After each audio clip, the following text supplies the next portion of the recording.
Everyday మనం ఒక న్యూస్లో కానీ ఆర్ యూట్యూబ్స్లో కానీ ఆర్ ఎక్కడైనా సరే మనం చూస్తూనే ఉంటాం. లే ఆఫ్స్ జరుగుతున్నాయి, గూగుల్ కంపెనీ రీస్ట్రక్చర్ చేస్తుంది, Infosys TCS company lay off చేస్తున్నాయి, ఇలాగా ఎంఎన్సీ కంపెనీస్ కొన్ని ఇలాగా వాళ్ళు షిఫ్ట్ చేస్తున్నారు, రీస్ట్రక్చర్ చేస్తున్నారు, లే ఆఫ్ చేస్తున్నారు. ఇలాగా మనం ఎన్నో హెడ్లైన్స్ న్యూస్ ఇవన్నీ చూస్తూనే ఉన్నాం. బట్ ఇలా చూస్తున్నాం కానీ ఏమన్నా రిక్రూట్మెంట్ ఏమన్నా స్టాప్ అయిందా అంటే అలా ఏం లేదు.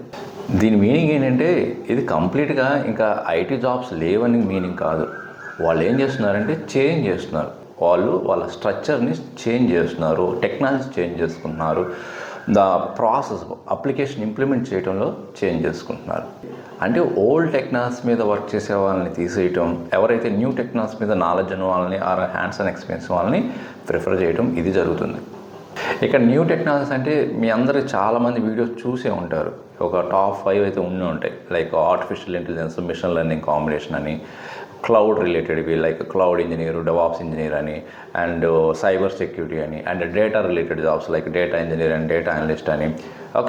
ఇలాగా అండ్ వాటితో పాటు అప్లికేషన్ డెవలప్మెంట్, అది ఫుల్ స్టాక్ ఇంజనీర్ కావచ్చు, బ్యాక్ ఎండ్ డెవలపర్ కావచ్చు, ఫ్రంట్ ఎండ్ డెవలపర్ కావచ్చు. ఇవి టాప్ 5లో ఉన్న మేజర్గా ప్రస్తుతానికి 2025లో ఎక్కువగా డిమాండ్ ఉన్నవని చెప్తున్నవి. ప్రతి ఒక్కరూ ఇదే ఆన్సర్ చెప్తున్నారు. అండ్ ఇవి సేఫ్ కూడా, సెక్యూరిటీ పరంగా కూడా, జాబ్ సెక్యూరిటీ పరంగా కూడా ఈ టెక్నాలజీ మీద చాలా వరకు సేఫ్ జోన్లో ఉంటారు.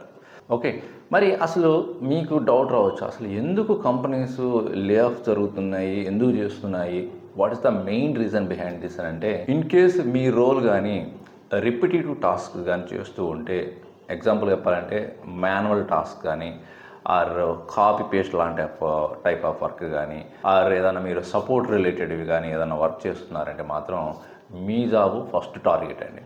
కంపెనీస్లో మీ జాబ్ ఫస్ట్ టార్గెట్ ఉంటుంది. ఎప్పుడైతే ఇంకా వాళ్ళకి మాకు అవసరం లేదనుకున్నప్పుడు మీ జాబే ఫస్ట్ టార్గెట్. ఎందుకంటే ఇలాంటి వర్క్ అంతా కూడా ఆటోమేషన్ చేయొచ్చు.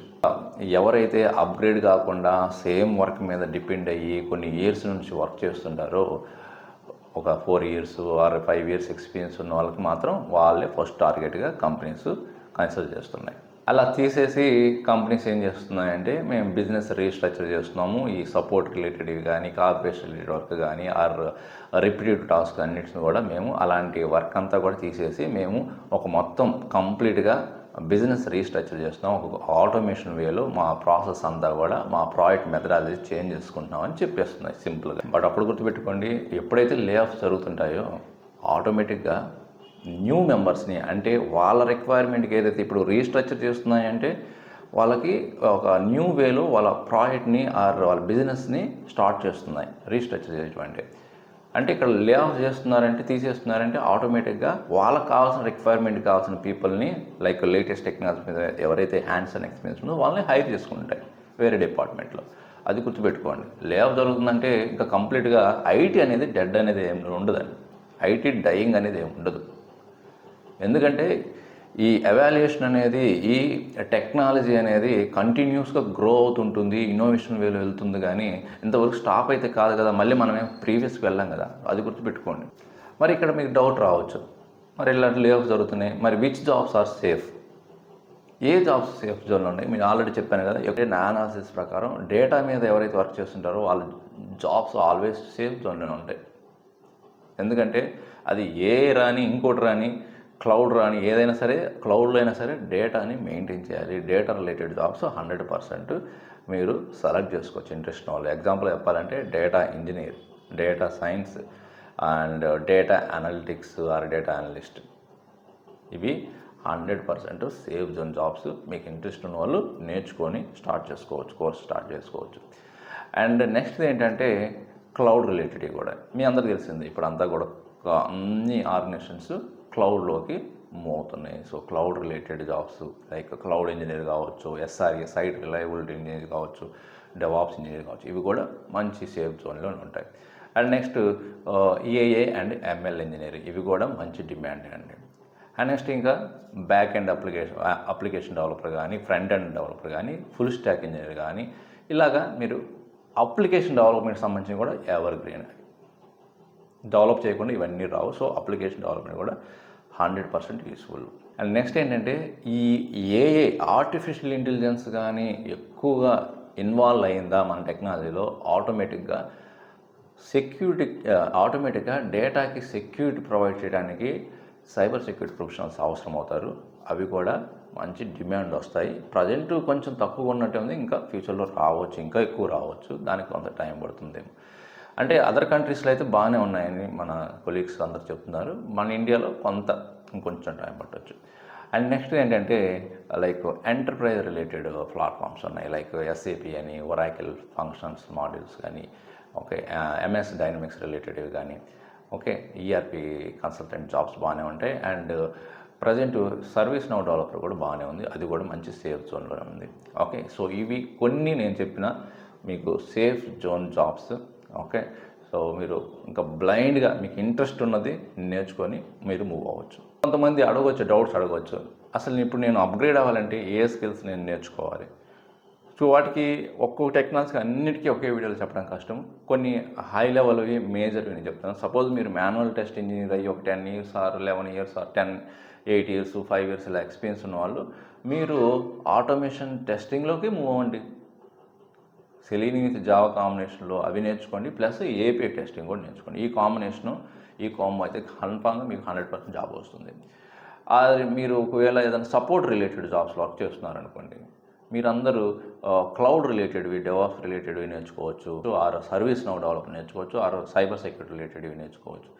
ఆర్ ఇంకా మీరు కొంచెం కోడింగ్ లెవెల్, నాకు కోడింగ్ కూడా నేను నేర్చుకోగలను అనుకుంటే ఇంకా తెలుసు కదా, జావా బ్యాక్ ఎండ్ డెవలపర్ అని, .NET బ్యాక్ ఎండ్ డెవలపర్ అని, ఫ్రంట్ ఎండ్ డెవలపర్స్, ఇవన్నీ కూడా ఏదైనా సరే మీరు నేర్చుకోవచ్చు. అదే మీరు already Java developer or some back end developers అయ్యండి, నాకు కొంచెం ఆపర్చునిటీస్ తక్కువగా ఉన్నాయి, కాల్స్ రావట్లేదు అనుకుంటే మీ రెజ్యూమ్ ఒకసారి చెక్ చేసుకోండి. మీరు ఇంకా కొంత లెగసీ అప్లికేషన్స్ మీద వర్క్ చేసి ఉండి, లెగసీ టూల్స్ ఆర్ సాఫ్ట్వేర్స్ మీద వర్క్ చేస్తున్నారంటే కొంత మీరు మైక్రో సర్వీస్ ప్లస్ క్లౌడ్ రిలేటెడ్వి మీరు కొంచెం అప్గ్రేడ్ అవ్వాలి. మైక్రో సర్వీస్ ప్లస్ క్లౌడ్ రిలేటెడ్వి. ఓకే, అప్పుడు మీకు కన్ఫామ్గా కాల్స్ రావడానికి అండ్ మంచి అవకాశాలు రావడానికి అవకాశం ఉంటుంది. అండ్ వీటన్నిటితో పాటు మీరు టైం ఉంటే కొంచెం సర్టిఫికేషన్స్, మీ రిలవెంట్ స్కిల్స్ తగ్గట్టు సర్టిఫికేషన్స్ కూడా కంప్లీట్ చేయండి. కొంతవరకు మీకు హెల్ప్ అవ్వడానికి, కొంత యూనిక్నెస్ మీ ప్రొఫైల్ కనిపించడానికి అవకాశం ఉంటుంది. అండ్ ఇవన్నీ చేసిన తర్వాత ఇంకా కాల్స్ రావట్లేదంటే దానికి ఇంకొక రీజన్ కూడా ఉంటుంది. ప్రజెంట్ ఎంతోమంది ఒక జాబ్కి hundreds ఆర్ thousandsలో అప్లై చేస్తున్నారు. కాబట్టి మీరు ఏదైతే జాబ్స్కి అప్లై చేస్తున్నారో ఈ స్మాల్ ట్రిప్ ఫాలో అండి. మీ రెజ్యూమ్ బిఫోర్ ఒకలాగా ఉండి, జాబ్ డిస్క్రిప్షన్ చూసిన తర్వాత కొన్ని కీవర్డ్స్ వాళ్ళు మెన్షన్ చేస్తారు కదా, ఇవి కీవర్డ్స్, ఈ స్కిల్స్ ఉండాలి, ఇది హ్యాండ్స్ అండ్ ఎక్స్పీరియన్స్, దానికి తగ్గట్టు మీరు మీ రెజ్యూమ్ని ప్రిపేర్ చేసుకొని కీవర్డ్స్ని యాడ్ చేసి దానికి అప్లై చేయండి. అప్లై చేసే ముందు ఎప్పుడో ఏదో ఓల్డ్ రెజ్యూమ్ ఉంది, దాన్ని అన్ని అప్లికేషన్స్కి, అన్ని జాబ్ ఓపెనింగ్స్కి అదే అప్లై చేశారనుకోండి, వాళ్ళ జేడీకి మీ ప్రొఫైల్ మ్యాచ్ కాకపోవచ్చు. వాళ్ళకి ఏదైతే కీవర్డ్స్ స్కిల్స్ ఉంటాయో కావాల్సినవి మ్యాచ్ కాకపోవచ్చు. సో అవి యాడ్ చేసుకోండి. అండ్ యాడ్ చేసుకున్న తర్వాత అవి కొంచెం సెకండరీ స్కిల్స్ అయి ఉంటే కొంత బేసిక్ నాలెడ్జ్ బ్రీఫ్గా చూసుకొని బ్రషప్ అయి వెళ్ళండి ఇంటర్వ్యూకి. ఏదో యాడ్ చేసుకొని మీరు వెళ్ళినంత మాత్రం ఇంటర్వ్యూ మళ్ళీ క్రాక్ చేయలేరు. కొంత నాలెడ్జ్ అయిన, బేసిక్ నాలెడ్జ్ అయినా ఉండాలి కదా. మీరు రెజ్యూమ్లో ఏ స్కిల్స్ అయితే యాడ్ చేస్తారో దాని మీద బేసిక్ నాలెడ్జ్ అయినా ఉండాలి, లేకపోతే రిజెక్ట్ అవుతారు సింపుల్గా. ఎందుకు యాడ్ చేశారని అడుగుతారు. దాంతోపాటు మీరు మీ ప్రాజెక్ట్స్లో మీరు ఎలాంటి వర్క్ చేశారు, మీరు ఏమి హ్యాండిల్ చేశారు, ఎలాంటి అచీవ్మెంట్ చేశారు, ఎలాంటి టాస్కులు మీరు చేశారు అనేది కూడా క్లియర్గా మెన్షన్ చేయండి. అప్పుడు మీకు షార్ట్ లిస్ట్ అవ్వడానికి, ప్రొఫైల్ షార్ట్ లిస్ట్ అవడానికి అవకాశం ఉంటుంది. ఇంకా జాబ్ పోర్టల్ విషయానికి వస్తే ఎప్పుడు వాళ్ళు నౌకరీ, లింక్డ్ఇన్ అనే కాకుండా ఆ లింక్డ్ఇన్ని కొంచెం ప్రాపర్గా ఇచ్చేసుకోండి. అండ్ మీ ఎక్స్ కొలీగ్స్ని, ఎవరైతే మీరు ఆల్రెడీ వర్కింగ్ ప్రొఫెషనల్స్ అయితే ఎక్స్ కొలీగ్స్ ఉంటారు, వాళ్ళని రిఫరెన్స్ అడగండి. అదే న్యూ మెంబర్స్ అయితే ఇంకా లింక్డ్ఇన్ ప్లాట్ఫామ్ ఇలాగా మీకు తెలిసిన సోషల్ నెట్వర్కింగ్ ప్లాట్ఫామ్లో కానీ, ఆర్ మీకు తెలిసిన విలేజ్లో కానీ ఎవరైనా వర్క్ చేసే ఎంప్లాయీస్ ద్వారా రెఫరెన్స్ అడుగుతాం మర్చిపోవద్దండి. ఇప్పుడు ఎక్కువగా రెఫరెన్స్ అనే ద్వారానే ఎక్కువగా మందికి జాబ్స్ అన్నీ ఫిల్ అవుతున్నాయి. సో అదొకసారి మీరు గమనించాలి. అండ్ అదేవిధంగా కొన్ని వాట్సాప్ గ్రూప్స్ అని, టెలిగ్రామ్ గ్రూప్స్ అని ఉంటాయి, వాటిలో జాయిన్ అవ్వండి. ఫేక్ జాబ్ పోస్టులన్నీ వదిలేసేయండి. అండ్ ఏవైతే జెన్యూన్ అనిపిస్తాయో, మీకు అఫిషియల్ మెయిల్ ఐడీస్తో ఉంటాయో వాటికి మాత్రం అప్లై చేసుకోండి. అండ్ అదేవిధంగా 1 year or 2 years నుండి మీకు ఎలాంటి జాబ్స్ రాకుండా అలానే ఖాళీగా ఉన్న వాళ్ళు మాత్రం మీరు ఎలాంటి జాబ్ వచ్చినా, అంటే కొంతమంది కాంట్రాక్ట్ హైర్ జాబ్ రోల్స్ కూడా ఉంటాయి కంపెనీస్లో, అలాంటివి వచ్చినా కూడా ఇంట్రెస్ట్ చూపించి ఇంటర్వ్యూస్ అటెండ్ అవ్వండి, జాయిన్ అవ్వండి. ఫస్ట్ మనకు కొంత ఐటీ ఇండస్ట్రీలో కంపెనీలోకి జాయిన్ అయ్యి కొంత real time hands on experience, relevant experience వస్తే మీకు ఆటోమేటిక్గా కాన్ఫిడెన్స్ అనేది గ్రో అవుతుంది. కెరీర్ అనేది మీకు ఎలాంటి డోకా ఉండదు. అదండి ఫ్రెండ్స్, ఇక్కడ లే ఆఫ్ జరుగుతున్నాయి అంటే ఐటీ ఇండస్ట్రీలో ఏదో ఇంకా ఐటీ ఇండస్ట్రీ క్యాండికి వచ్చింది, డైయింగ్ అవుతుందని దాని మీనింగ్ అది కాదు. ఓకే, ఫిల్టర్ చేస్తున్నారని, అంటే వాళ్ళకి ఏదైతే రిక్వైర్మెంట్కి తగ్గట్టు వాళ్ళని ఫిల్టర్ చేసుకుంటున్నారు. సపోర్ట్ రోల్స్ అని, మాన్యువల్ రిపీటింగ్ టాస్క్ అన్నీ తీసేసి వాళ్ళకి ఏవైతే అవసరమైన క్యాండిడేట్స్, అప్గ్రేడ్ అయిన స్కిల్స్ క్యాండిడేట్స్ని, ఓకే, వాళ్ళ ప్రాజెక్ట్స్ తగ్గట్టు ఎవరైతే స్కిల్స్ మ్యాచింగ్ ఉంటారో మిస్ మ్యాచ్ అయిన వాళ్ళని తీసేయటం, ఓన్లీ మ్యాచింగ్ స్కిల్స్ ప్రొఫెషనల్స్ని వాళ్ళు కంటిన్యూ చేయటం, ఇవి చేస్తున్నారు. ఫిల్టర్ చేస్తున్నారు అండ్ రీస్ట్రక్చర్ చేసుకుంటున్నారు. ఓకే, సో ఇలాంటి మరిన్ని ఇంట్రెస్టింగ్ అండ్ యూస్ఫుల్ వీడియోస్ కావాలంటే మన lucky technique tips channel follow అవ్వండి. మీ ఫ్రెండ్స్కి కూడా తప్పకుండా షేర్ చేయండి అండ్ మర్చిపోకుండా లైక్ చేయండి. ఇంకొక మంచి యూస్ఫుల్ కంటెంట్ మళ్ళీ కలుద్దాం. Thank you very much.